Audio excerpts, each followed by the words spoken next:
chamar duas pessoas que são muito relevantes para o cenário educacional brasileiro, especialmente para a base, e também são muito importantes para o mapa. A primeira delas é a Cleusa Repúlio. A Cleusa é professora, ela foi secretária de Educação por 14 anos, presidente da Undime 3 vezes, e, além disso, ela tem mestrado em Educação de Jovens e Adultos. Pode vir, Cleusa.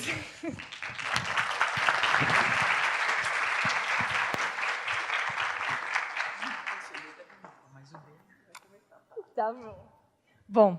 E a outra pessoa que a gente queria chamar é o Denis Misny. O Denis, ele é diretor executivo da Fundação Lehman, advogado formado pela USP, foi Visiting Scholar na Universidade de Colômbia e Yale World Fellow na Universidade de Yale, e fundou e preside o Conselho do Instituto Sou da Paz.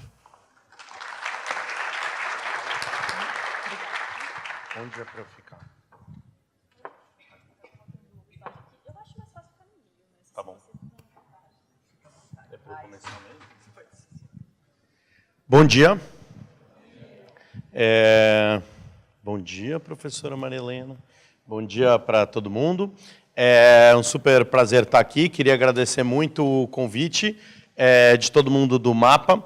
Eu acho que uma das coisas que a gente fica bem contente no nosso trabalho na Fundação é poder conhecer muita gente jovem, super comprometida em transformar o Brasil, e que não só está comprometida e sentada lá nas redes sociais e falando, criticando, mas está efetivamente saindo na rua, trabalhando, indo conhecer o Brasil, indo conhecer os problemas do Brasil, e fazendo a diferença e contaminando mais gente nesse processo. Eu acho que o Mapa Educação é um excelente exemplo disso, então queria dizer do orgulho que a Fundação Lehman e eu temos de apoiar o Mapa e de ter visto o Mapa nascer e estar aqui nesse evento tão bacana que o Mapa conseguiu, plural, como tem que ser, baseado em evidência, como tem que ser, para fazer as conversas difíceis que a gente precisa fazer para conseguir construir um país melhor.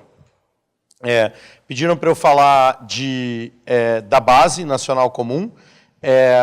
Eu queria falar nesse meu tempinho aqui inicial, e depois a gente vai ouvir a perspectiva e as contribuições da Cleusa também. Eu queria contar um pouco por que a gente está discutindo a Base Nacional Comum, por que isso é importante, como é que isso funciona em outros países e o que isso pode significar para o Brasil, né? Um dos principais objetivos da Fundação Lehman é conseguir construir uma sociedade onde toda criança brasileira tenha uma educação de excelência.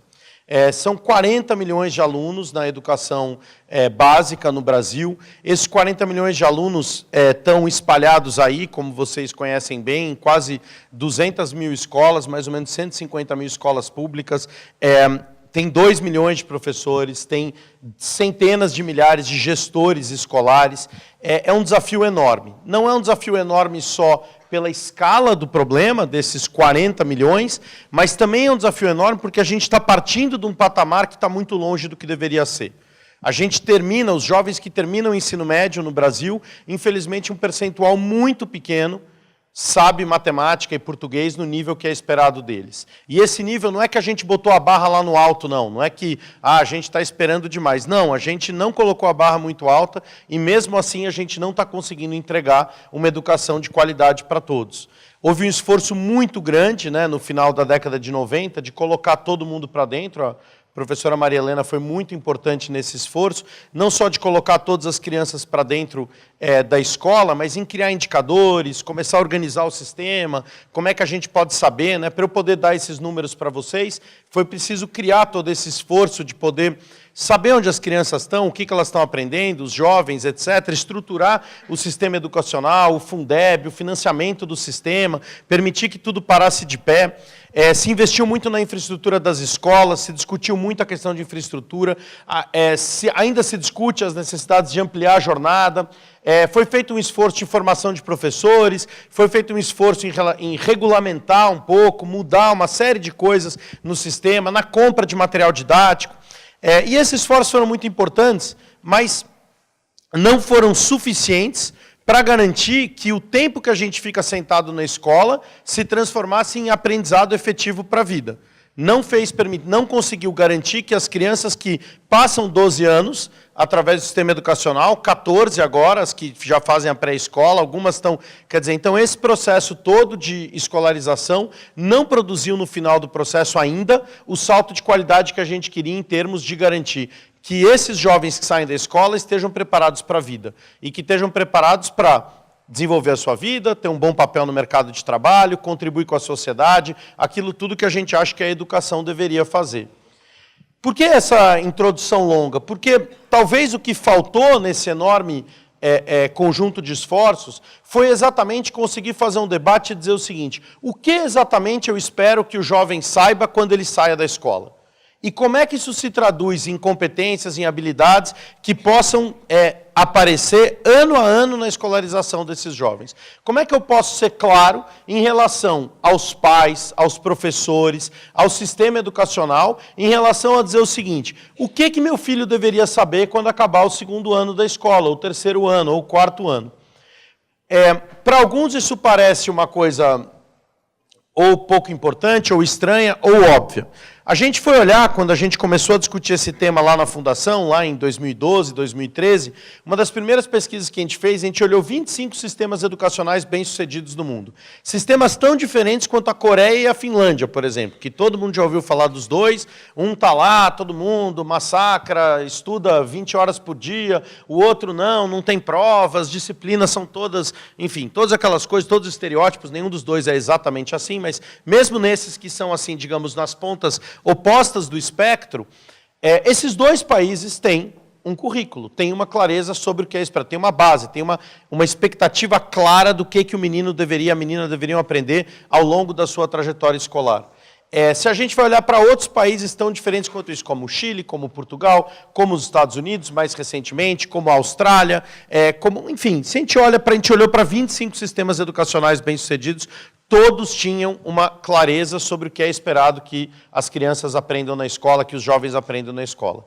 No Brasil, a gente demorou muito para fazer isso. E não foi por falta de gente querendo fazer isso.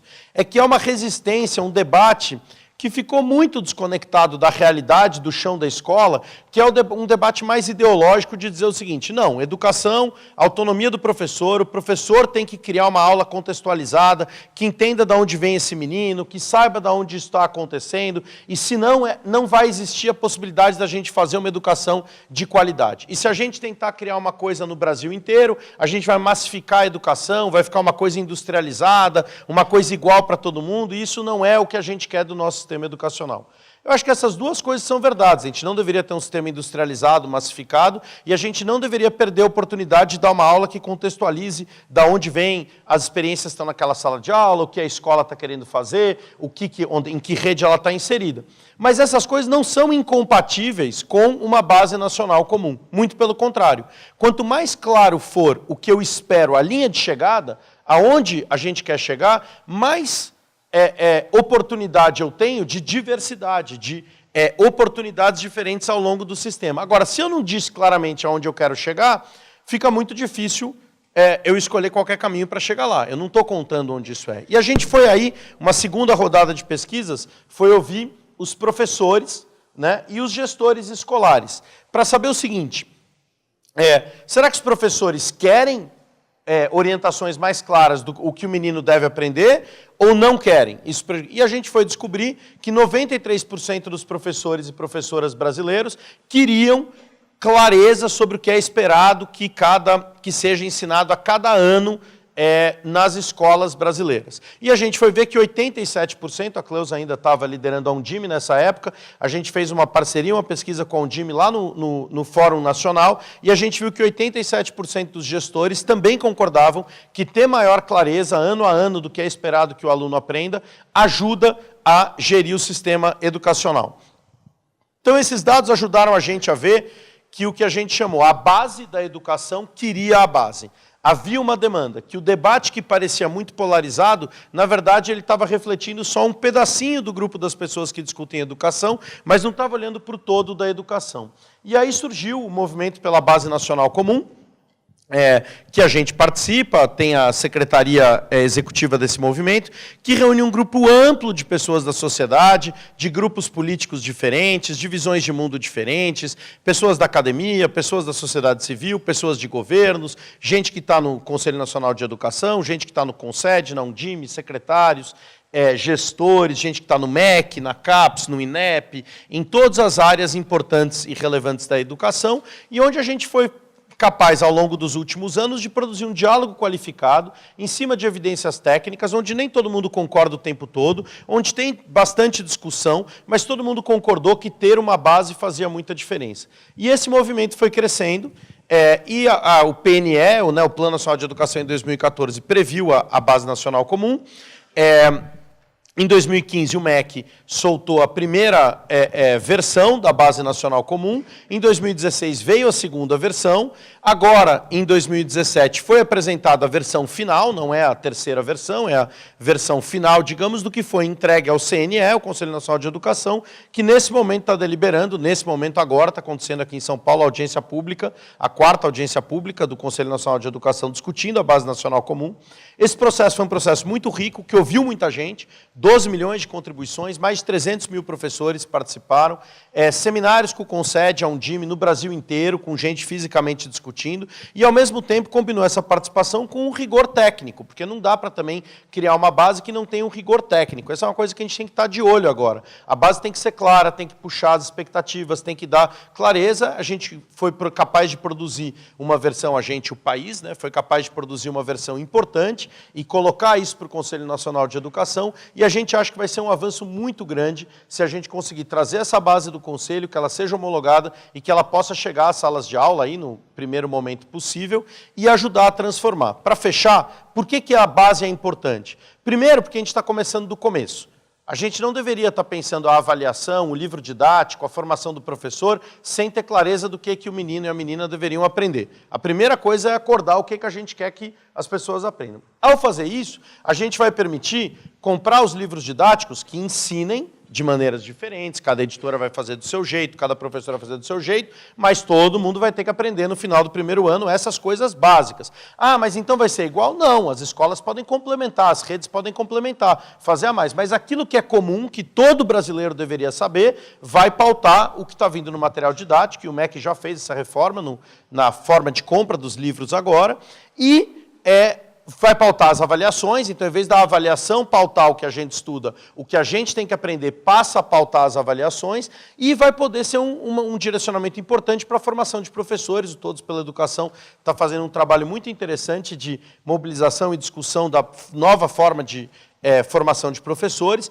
Essa, sem dúvida, é uma oportunidade, uma coisa muito importante para o Brasil, e aí você tem essa possibilidade de você alinhar a partir de saber o que o menino e a menina têm que aprender, aquilo que vai estar nos materiais didáticos, aquilo que os professores vão ser formados para fazer e aquilo que é a avaliação vai ser capaz de medir. Isso faz uma diferença enorme. Colocar essa racionalidade no sistema, dar clareza do que é o direito à educação, do ponto de vista das competências, habilidades, aquilo que o menino precisa aprender para poder ir mais longe na vida, vai ser um salto importante. A base não é perfeita, nunca teria como ser perfeita, mas ter colocado isso na rua, poder transformar isso em realidade no Brasil, pode ser um primeiro passo muito importante para a gente mudar de patamar a nossa conversa sobre educação e passar a conversar sobre o que as pessoas têm que aprender e não sobre a infraestrutura, sobre as vagas, sobre o financiamento só, mas fazer essa conversa pautada pela aprendizagem. Essa é a grande oportunidade. Então, enfim, espero que talvez tenha sido repetitivo para alguns, mas espero que tenha ajudado a ver um pouco onde é que a gente está indo. É um momento muito importante para o Brasil e é muito legal o engajamento de vocês nesse processo e nesse debate público, porque definir o que a gente espera das nossas escolas é talvez a tarefa mais importante que a gente tenha para fazer no país que a gente vive. Obrigado e boa conferência para todo mundo. Maria, respira. Falei para o Denis, ufa, respira. Foi uma sequência. Gente, então, bom dia. Bom dia. Eu sou Cleusa Repúlio, sou professora. Então, meu primeiro emprego aos 16 anos foi como auxiliar de classe. na educação infantil. Queria dizer da alegria de estar aqui, a convite do pessoal do MAPA. Desde o início a gente conversou, eu sempre, no começo, me assustei com o nome, Mapa do Buraco, depois o pessoal refletiu, achou melhor trocar o nome, eu fiquei muito aliviada, porque eu não gostaria de estar lá, faz parte do Mapa do Buraco, acho meio estranho depois explicar isso no currículo. Mas acho que é importantíssimo estar aqui. Hoje eu pensei 10 vezes na roupa para vir, parece que não, mas eu acho que é importante. Então, pus até a calça rasgada para ficar mais próximo de vocês.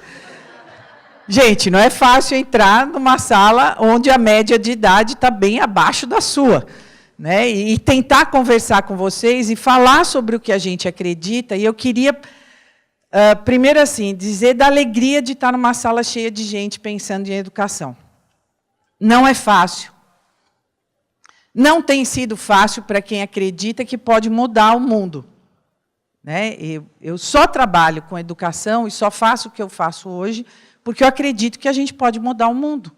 E a gente muda o mundo a partir do lugar de onde a gente está. Queria dizer para vocês que eu defendo direito e não privilégio. E defender educação é defender direito.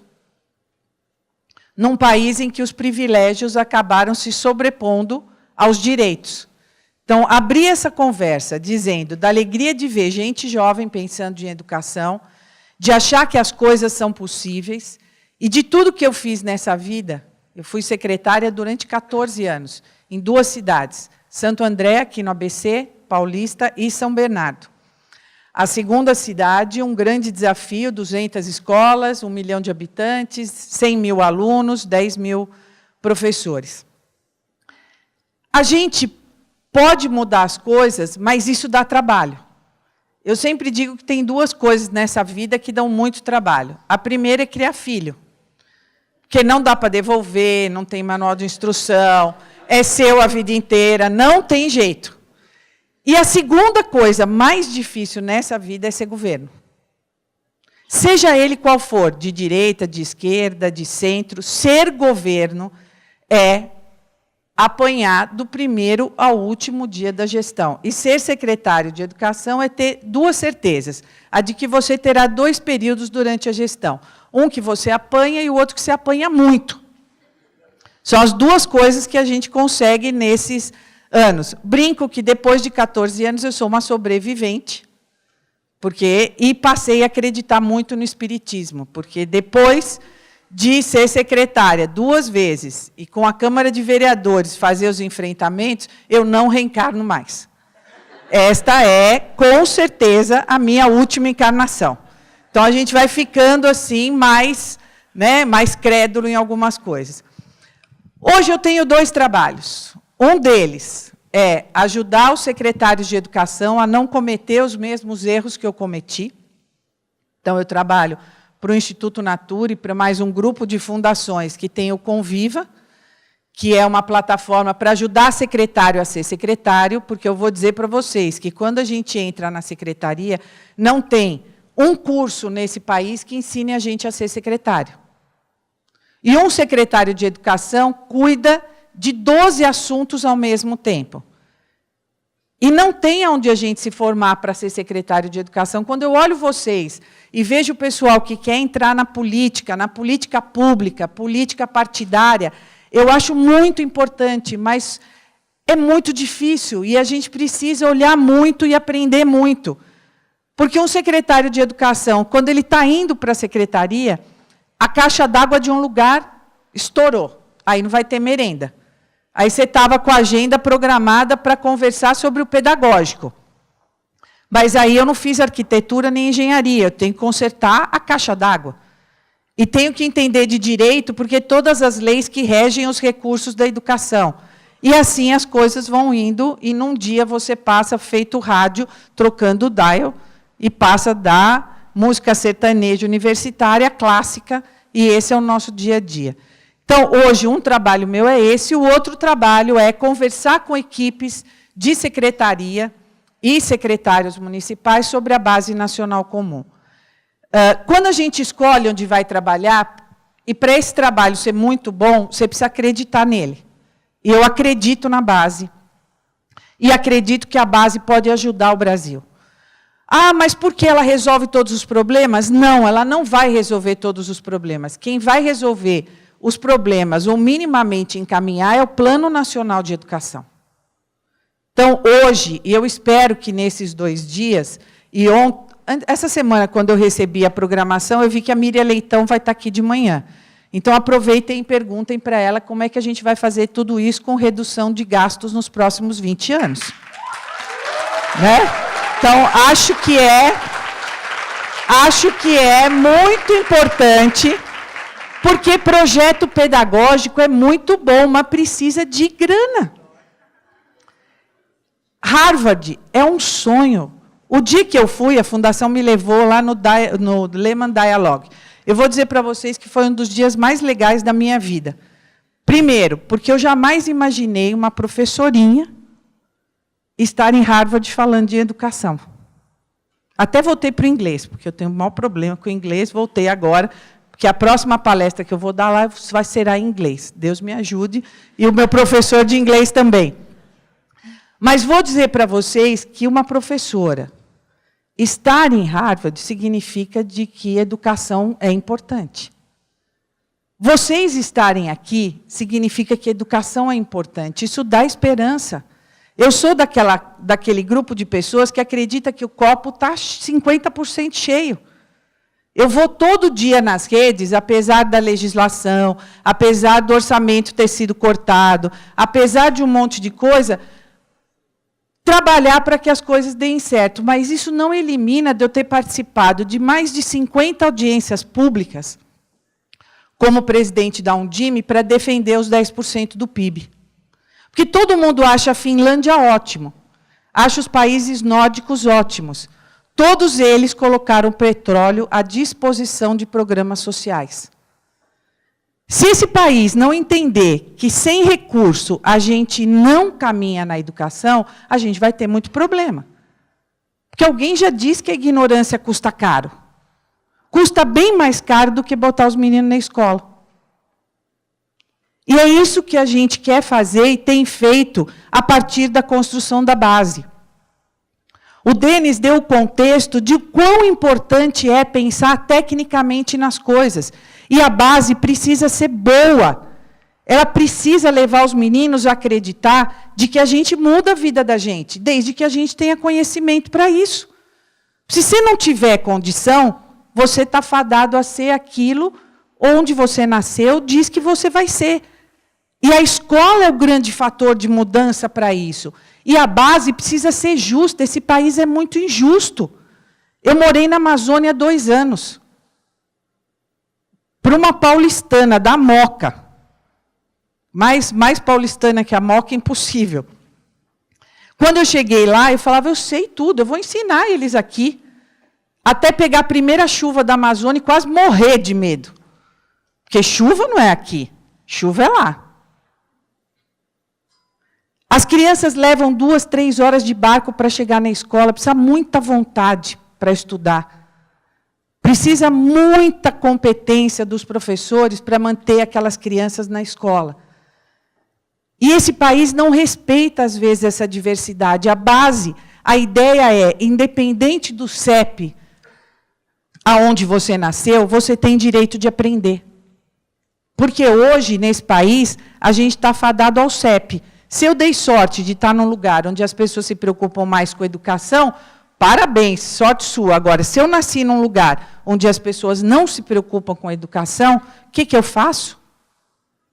A base quer ajudar, sobretudo, a diminuir a inequidade. A gente tem que ser um país mais igual. Precisa ser um país mais igual. E vocês precisam ajudar nessa mudança. E é sendo vereador, apesar dos problemas. Né? Eu brinco que eu tenho saudade da secretaria todo dia, mas não tenho saudade da Câmara de Vereadores nem um dia. Porque eles só pediam privilégios. Era vaga na creche, era mudar professor de escola. A gente tem que ter um legislativo que queira ajudar o executivo a funcionar. E eu fico chateada quando eu ouço jovens falando, eu quero me meter na política. Não façam isso, porque quem não presta se mete, aí dá no que deu. Quando a gente acredita que pode mudar as coisas e faz política pública importante, e eu sempre brinco e falo assim, aqui todo mundo viu Rei Leão, não viu? Eu vi 1000 vezes, pelo menos. Vocês assistiram Rei Leão, não? Quando eu fui secretária a primeira vez, eu me achava. Falei, gente, eu vou ser secretária de educação, eu que vou mandar? Eu lembrava daquela parte do Simba que ele fala assim, eu vou mandar nisso tudo. Lembra? Vocês lembram disso? Foi assim que eu me senti quando eu entrei na secretaria a primeira vez. Agora eu estou podendo. Até eu descobri a lei das licitações. A 8666, e não é à toa que ela tem o número do demônio. 666.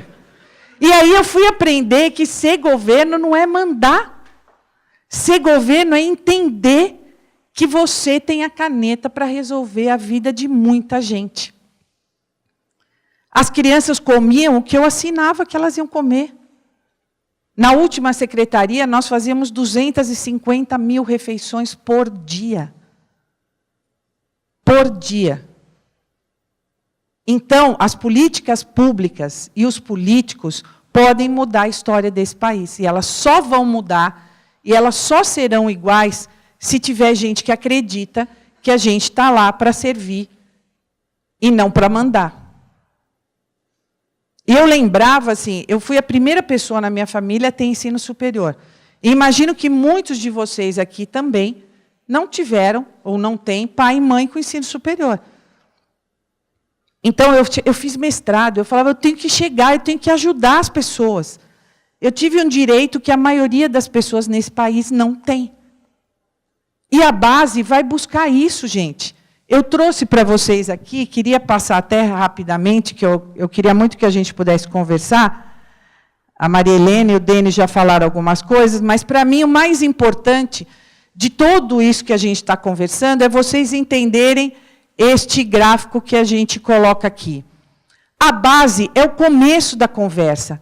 A ideia não é tirar a autonomia dos professores, mas também a gente não pode ficar à mercê das pessoas que não querem fazer o seu trabalho.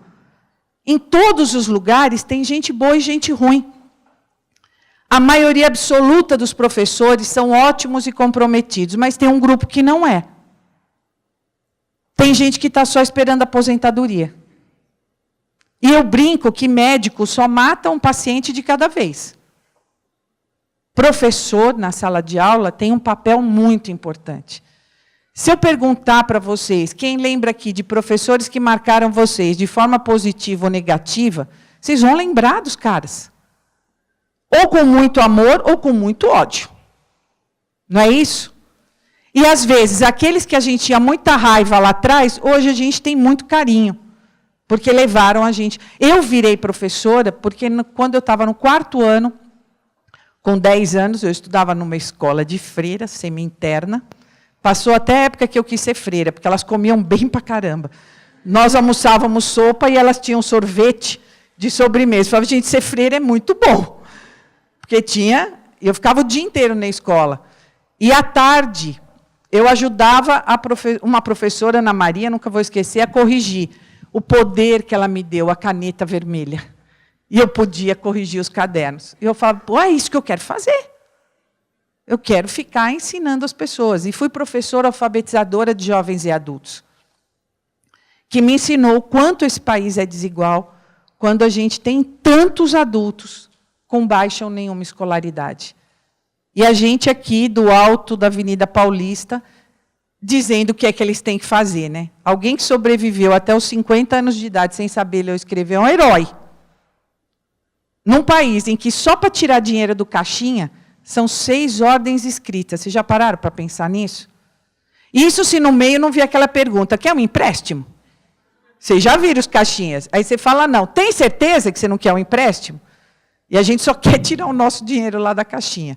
Então, este gráfico, gente, para entender a base, é muito importante.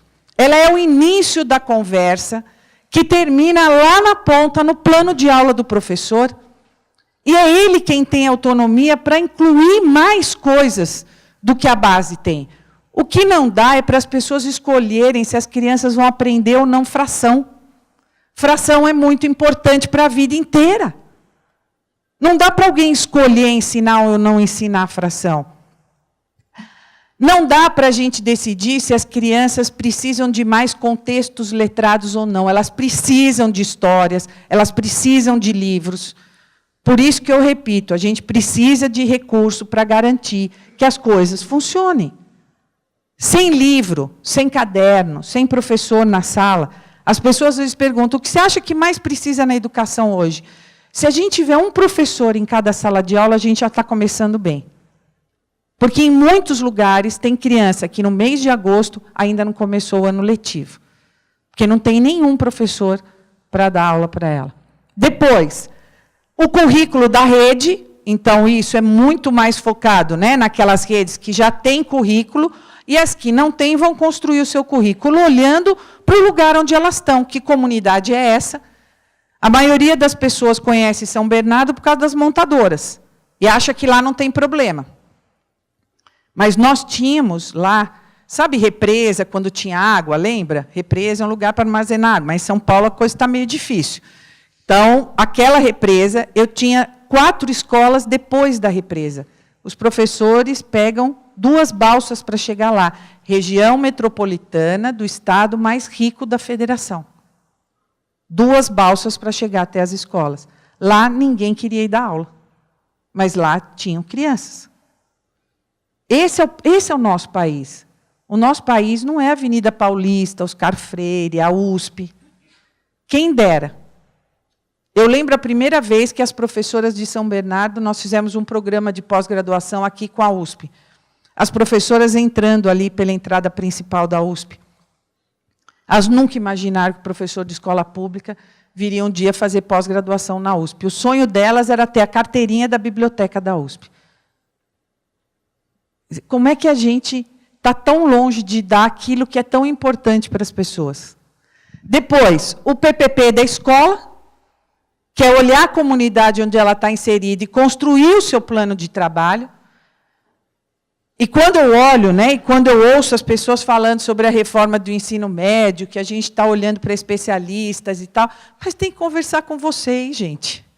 Tem que perguntar o que é que vocês acham também. É muito importante ouvir os jovens. O que a escola só faz sentido se ela trouxer alguma coisa para a vida da gente. Senão não faz, o Netflix é mais legal.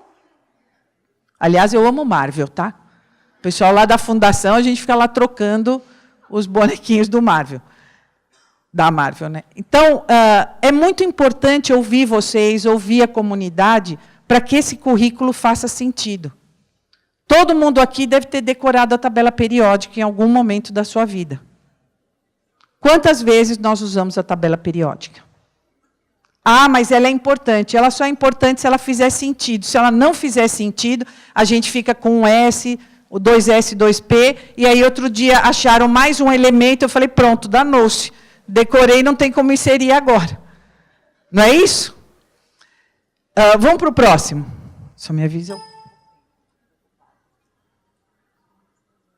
Aqui, as mudanças, eu só queria trazer, e acho que é muito importante, depois, Li, já vai ficar à disposição de vocês, as 10 competências. Nas redes que a gente conversa, a gente fala muito de como vai se organizar, mas para vocês é muito importante entender quais são as competências esperadas. E uma das coisas que mais a gente tem trabalhado, né, a equipe que trabalha lá no movimento, todo mundo que se esforça bastante, que ser humano a gente quer formar.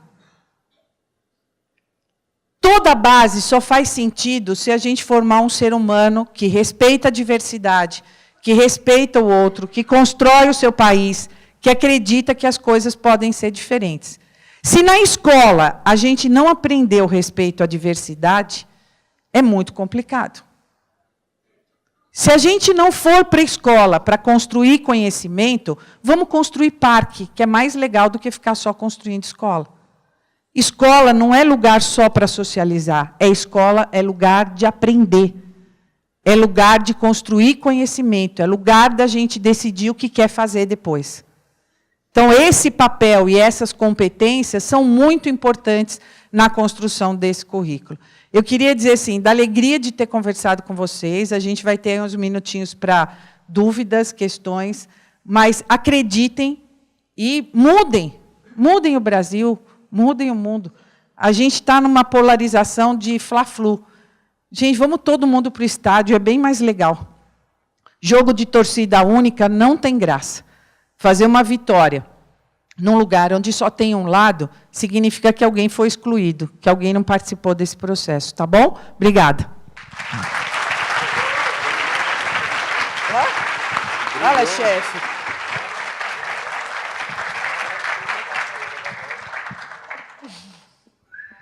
Muito obrigada, pessoal. Bom, acho que vamos trazer essas cadeiras um pouquinho mais aqui para frente, ou ficar de pé, vocês que sabem. Enfim, eu queria agora abrir para vocês falarem, perguntarem, eles estão aqui disponíveis por um tempinho. Quem quer perguntar alguma coisa, levanta a mão. Tá, um de cada vez, tem tempo para os dois. Acho que é melhor vocês ficarem em pé, acho que dá para... A gente consegue fazer silêncio, acho que dá para falar sem microfone. Vamos tentar. Esse, secretária. A minha dúvida é como criar um diálogo dos jovens para dentro da escola, retornar o diálogo entre professor e aluno dentro de sala de aula, para que haja essa troca, porque nós estamos aqui, né, organizados, centrados, mas como um aluno dentro de sala de aula vai ter voz para sentar e conversar e ser ouvido. Hoje a Lígia é nossa chefe, diga. É todo dia. Então, a primeira coisa que eu acho que é importante é o professor entender que aquela concepção de que ele detém o saber e que o aluno não sabe, não é mais assim. O professor é essencialmente um mediador de aprendizagem. Ele vai mediar. Agora, na nossa formação, e eu posso falar tranquilamente, porque fiz magistério, fiz pedagogia, a gente, na universidade, aprende muito Vygotsky, Vallon, Piaget, mas não aprende a lidar com as crianças. Não aprende a alfabetizar. E é lá na prática que a gente vai aprender. Então, o que a gente tem trabalhado com as redes é, na formação de professores, formação continuada, principalmente, o respeito ao diálogo, e a conversa, e o professor desarmar. A gente, às vezes, fica muito armado, com medo, porque... E dizer não sei não é problema. Eu lembro que o maior medo que eu tinha, principalmente quando eu dou aula na pós-graduação, alguém perguntar o que eu não sei. Hoje, depois de ser avó, eu falo, eu vejo, depois te conto. Mas eu morria de medo. Porque tem coisas que é com o tempo mesmo que a gente vai entendendo. Não adianta a gente dizer que respeita a diversidade, mas não sabe discutir que o Brasil foi o país que mais escravos trouxe no mundo. A gente não aprendeu isso na escola. A gente não aprende uma série de coisas. Eu lembro que, num dos eventos do movimento, um professor, não lembro se foi de Stanford, ele veio de fora, e ele dizia assim para nós, vocês aqui no Brasil estudam mais sobre a Revolução Francesa do que os franceses. É verdade. E a gente estuda pouco a nossa história. E aí o professor fica sempre na defensiva, e é sempre muito difícil. Agora, o importante é que hoje os meninos estão falando. E tem que falar. E a gente precisa aprender a lidar com essas conversas, senão vai ficar difícil.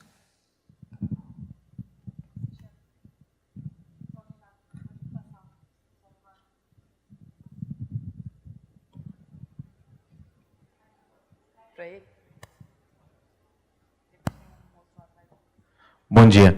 Anderson, sou de Santa Catarina. Primeiro, muito feliz de estar participando do evento e principalmente para conversar sobre a BNCC, que é um documento que a gente está esperando há muito tempo e parabenizo pela proposta. O povo brasileiro precisa desse tipo de documentação para ser como base para a nossa educação. E eu acredito que é um documento que muitos especialistas desenvolveram essa proposta, e eu acho que a gente não tem muito que discutir sobre ela, e sim, pelo menos, dar uma chance para ela e acreditar na base e ajudar na implementação. Então, eu gostaria de deixar uma discussão como catarinense, como cada um que está aqui representando o seu estado, se segunda-feira, quando eu voltar para o meu estado, o que eu, como, de certa forma, talvez, de alguma forma, representando alguma liderança local, espero que algum dia possa contribuir dessa forma, mas o que segunda-feira eu poderia fazer de forma eficaz para contribuir com a implementação da Base Nacional Comum Curricular, para que eu possa influenciar meu ecossistema e realmente construir, não discutir, ficar questionando e etc., e mimimi. Colocar na prática, o que eu posso fazer para ajudar segunda-feira nessa base do novo ensino médio, de Base Nacional Comum Curricular? Bom, primeiro, concordo super com a sua atitude. Eu acho que é uma oportunidade, vai ter muita oportunidade de revisar, de melhorar, mas se a gente puder dar uma chance, eu acho que é uma ótima ideia.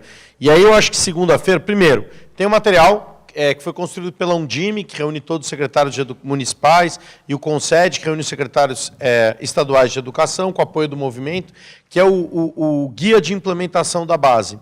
Então, tem lá, dá para, imagino que a gente consiga, a gente tem aqui, a gente vai deixar e talvez... Ótimo, um pacote para mostrar, que conta lá um pouquinho as etapas. Quais são as etapas para fazer isso virar realidade? Uma das primeiras etapas é, por exemplo, Santa Catarina tem currículo local. Então, naquele quadro que a Cleusa mostrou, a base, bom, como é que ela vai influenciar esse currículo? Então, uma das primeiras coisas é discutir como é que o currículo local dialoga com a Base Nacional Comum. Tem que ter alguma mudança? O que precisa mudar? Depois, ajudar a organizar dentro da secretaria como que vai se organizar esse processo de discutir quem é responsável pelas discussões da base, como é que a gente pode ajudar a comunicar as pessoas, sejam os pais, sejam alunos, sejam professores. Olha, a base está chegando, o que isso muda? Contar a história disso, para não ser só um nome, um documento a mais. Quer dizer, olha, isso aqui é a oportunidade que a gente tem de dar mais clareza para o que a gente vai aprender na escola. Se você é pai, você vai poder saber se seu filho está aprendendo ou não na escola, porque você vai saber no final do ano que ele deveria saber isso aqui. Se ele não souber, o que está acontecendo? Vou lá na escola e vou me engajar, que vai ser uma participação diferente da participação que a gente tem hoje, né? Então, acho que tem muitas oportunidades de ajudar a qualificar mais, contar mais do que está acontecendo, explicar o que é a base. Se você trabalha em secretaria, você trabalha em alguma secretaria ou... Maravilha. Então, ali, procurar a Secretaria Estadual de Santa Catarina, procurar as secretarias municipais, como é que elas podem trabalhar juntas para construir, talvez, o currículo a partir da base? Será que tem coisas que podem ser comuns, que às vezes um município tem menos capacidade de fazer, outras, o mesmo professor trabalha em 2 municípios, conseguir criar uma coisa mais bem amarrada, melhor ainda. Como é que trabalha para contar isso para os professores, levar esse material? O movimento tem uma série de mensagens estruturadas no site, no Facebook, de como fazer essa conversa. Então, eu vejo muita oportunidade só de ajudar a contar e ajudar a se organizar para começar a juntar o currículo com a base e começar a preparar como é que vai ser a implementação lá no Estado, é uma ajuda muito, muito grande. Bom dia. Eu sou Marcelo, sou professor da Rede Pública Municipal de São Paulo. Enfim, eu queria saber de vocês como é que a gente equaciona tanta discussão rica, tanta produção, com uma sala de aula ainda nos moldes da década de 30, ou bem antes do movimento dos pioneiros da educação. Como que a gente equaciona a formação? Se pensa muito em formação, aqui em São Paulo passei por várias formações, tenho 20 anos aqui de município e rede estadual. Fala-se muito em formação continuada do professor, com uma sala de aula ainda do século XV, que não produz, que não escuta, que não dialoga. Com todo esse conhecimento, a base curricular comum, ela não foi para a escola, ela não foi discutida na rede municipal, principalmente pela gestão atual. Então, como é que a gente dialoga com isso? Né? A gente está com uma audiência pública acontecendo agora, em que a maioria dos educadores de São Paulo, por exemplo, não participaram. Enfim, como é que a gente dialoga com isso, sendo que a gente tem experiências? Ontem eu estive na Campos Sales, que é uma escola que, enfim, pela história de Heliópolis, de violência, uma série de coisas, o Brás e uma galera lá mudou a perspectiva. Eu não falo de copiar modelos, porque o Brasil tem muita riqueza. Se fala muito em Paulo Freire nos documentos e ninguém pratica Paulo Freire na prática. Então, como que dialoga-se com isso? Vou falar rapidinho e passar para a Cleusa, que entende isso muito mais do que eu. Mas a primeira coisa é que eu acho que transformar uma sala de aula o fato da sala de aula ter carteiras ou a forma como ela está organizada não impede um professor de transformar a sua sala de aula. Isso que você conta aqui do trabalho do Brás, lá da Campos Sales e de outras escolas, a gente tem visto mais e mais pelo Brasil.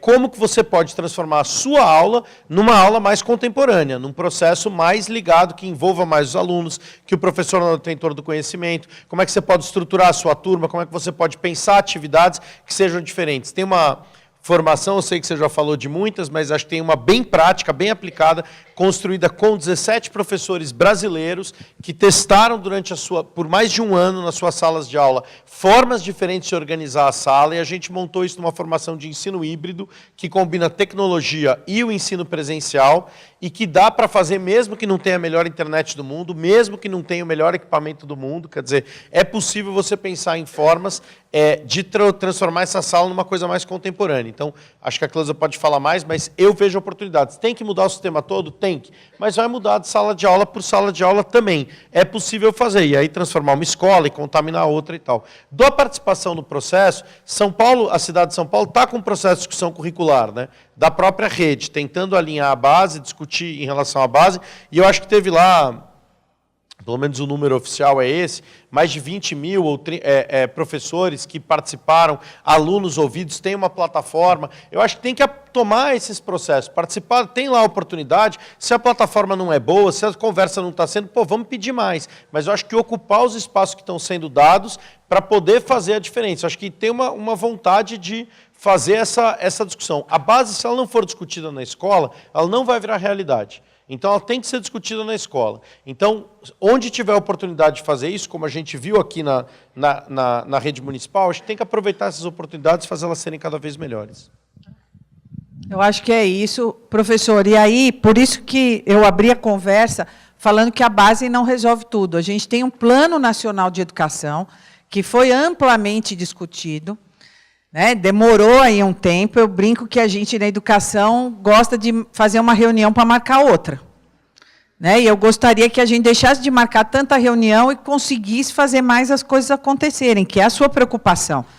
Então, exigir que o Plano Nacional de Educação seja cumprido. Esse é o papel de vocês. Esse é o meu papel, esse é o papel do Denis, da Fundação. É isso que a gente tem feito, né? Lutar para que as coisas que foram discutidas amplamente nesse país, elas funcionem.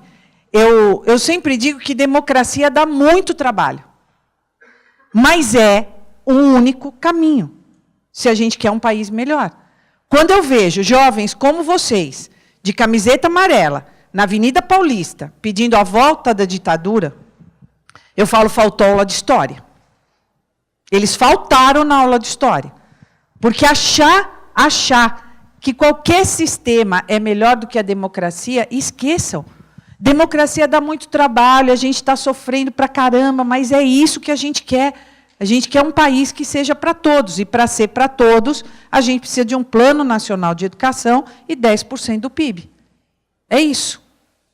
Se a gente pode separar 3 bi por um fundo partidário, a gente precisa lutar para ter 10% do PIB. Senão, nós não vamos aproveitar a última janela demográfica, onde esse país tem mais jovens e crianças do que adultos e idosos. Isso vai acabar. Daqui 15 anos, o Brasil será um país de adultos e idosos, não de jovens. Basta olhar no entorno, quem tem aí mães, primas, ninguém mais quer ter filho. E as que tem um só. Então, muito cuidado. A gente tem a última janela de oportunidade para garantir um país mais igual. Pessoal, rapidamente, o Denis vai ter que sair, a gente vai fazer mais uma perguntinha. Eu só queria falar, vocês vão ter muitos momentos para perguntar sobre a base. Ela é o plano de fundo da nossa conferência, a gente vai discutir ela durante os 2 dias. Amanhã a gente finaliza com um debate que alguns de vocês vão participar com membros do movimento, membros do CNE, ter essa possibilidade aí de perguntar, de falar. O Denis vai ter que sair agora. Queria agradecer muito a presença dele. E a gente ainda vai ter só pergunta para a Cleusa depois disso, tá bom? Desculpa por a gente não conseguir contemplar perguntas de todo mundo, mas eu prometo que ao longo do evento vocês vão ter muita essa oportunidade. Pessoal, obrigado pela oportunidade. Aproveitem muito. Eu acho que, se você quer dar uma contribuição para a educação brasileira, tem muitos jeitos de fazer isso. Um deles é ser professor.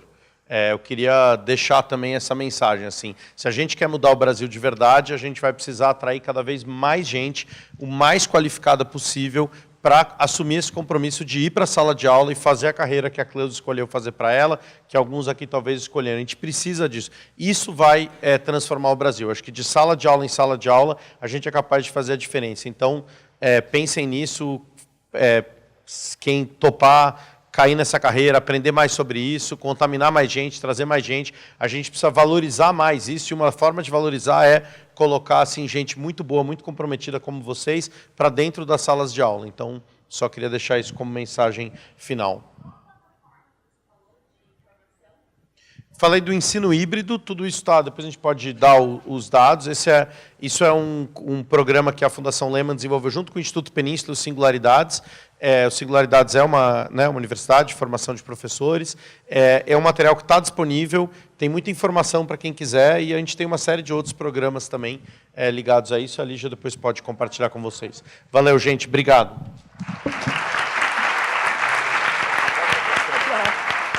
Você está levando...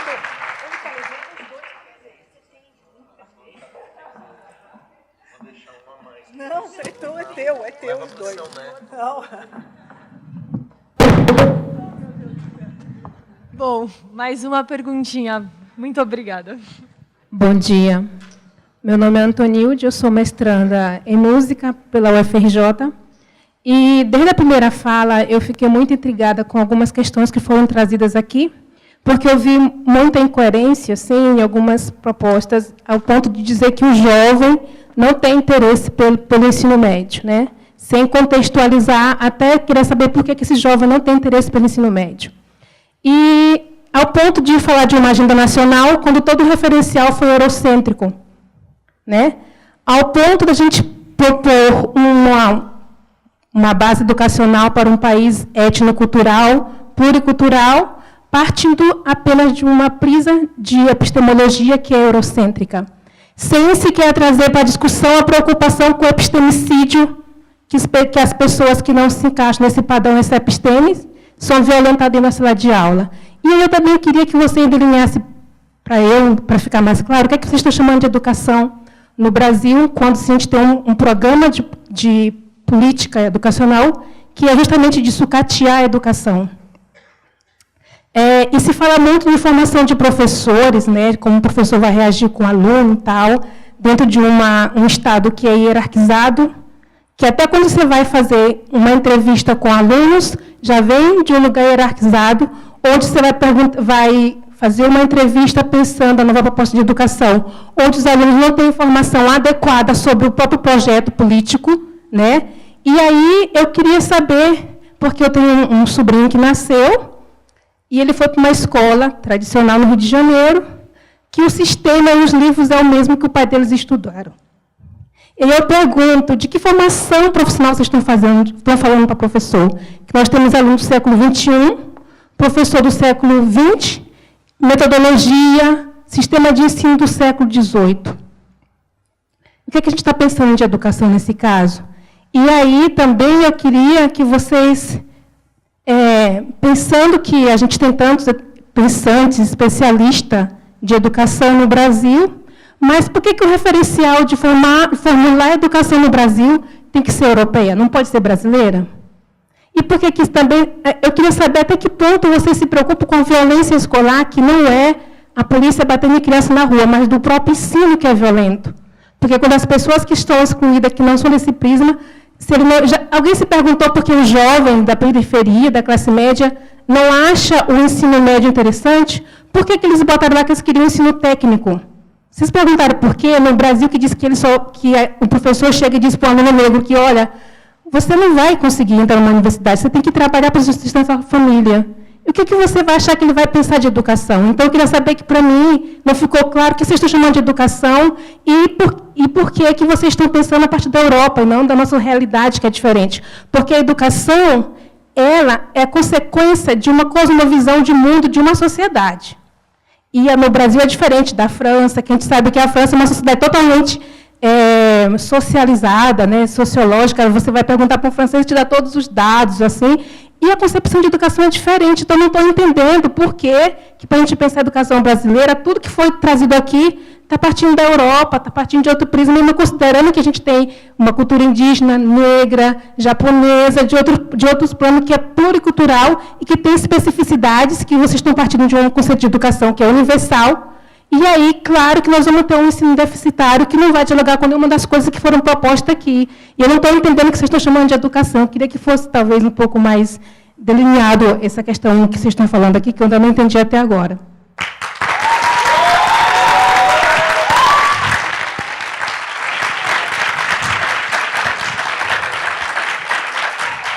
Professora, concordo em gênero, número e grau. Não dirija a minha a ira de coisas de um governo com o qual eu não compactuo.